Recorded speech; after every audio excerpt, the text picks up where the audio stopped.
Saturday, Sunday, Monday, and Tuesday night. Our next live card coming up tomorrow night. First post time Monday night, 6:30 Eastern Time. And there are 14 races on Monday night's program.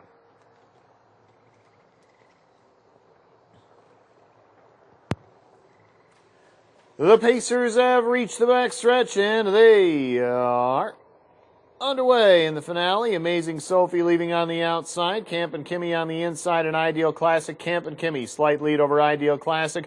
Amazing Sophie is now off stride, and Shock and Awe starts to surge towards the front. Preakness is fourth, followed by Best Friend Forever. Then comes Rosie Munn. Seventh is She's a Mad, Mad Girl. Amazing Sophie able to catch, but is now the trailer.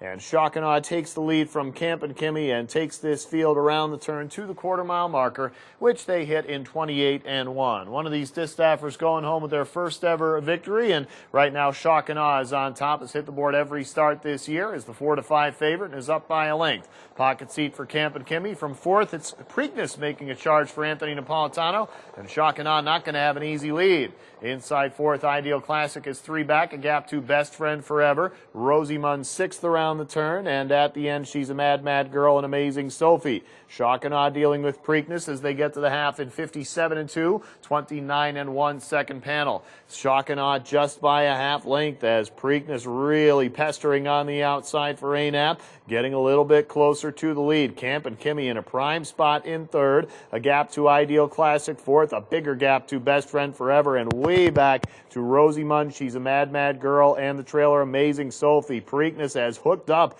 with Shock and Awe, with Camp and Kimmy right behind as they come to three quarters, 125-4, 28-2 third panel. Shock and Awe now has the lead back by a half length. Preakness trying to come on again. Camp and Kimmy is there in the pocket. Ideal Classic not too far back in fourth. Top of the stretch, Shock and Awe outside Preakness, inside Camp and Kimmy has a lane. Camp and Kimmy pulls up alongside Shock and Awe. Preakness is there. Ideal Classic closing fast on the outside. Shock and Awe the lead, but Ideal Classic, no, Shock and Awe has it. Just enough for Jim Marone Jr. Ideal Classic was steaming at the end, came up just short. Preakness was third, and Camp and Kimmy fourth. Shock and Awe, 155 flat.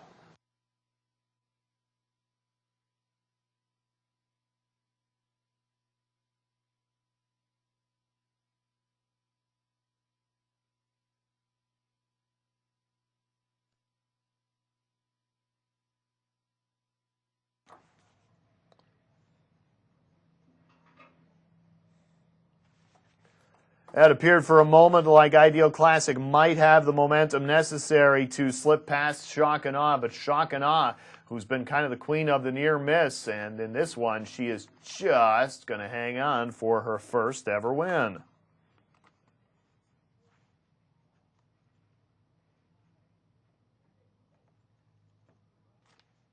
Judges have posted the unofficial order of finish. Race 14, number 6, Shock and Awe finished first. Number 4, Ideal Classic finished second.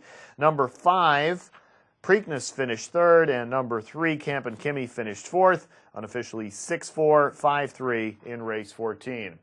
Moving into the Hanover Shoe Farms winner's circle, unofficial winner of the 14th, the 6, Shock and Awe, 3-year-old Bay Filly by Art Major out of Terror on the Beach by Western Terror.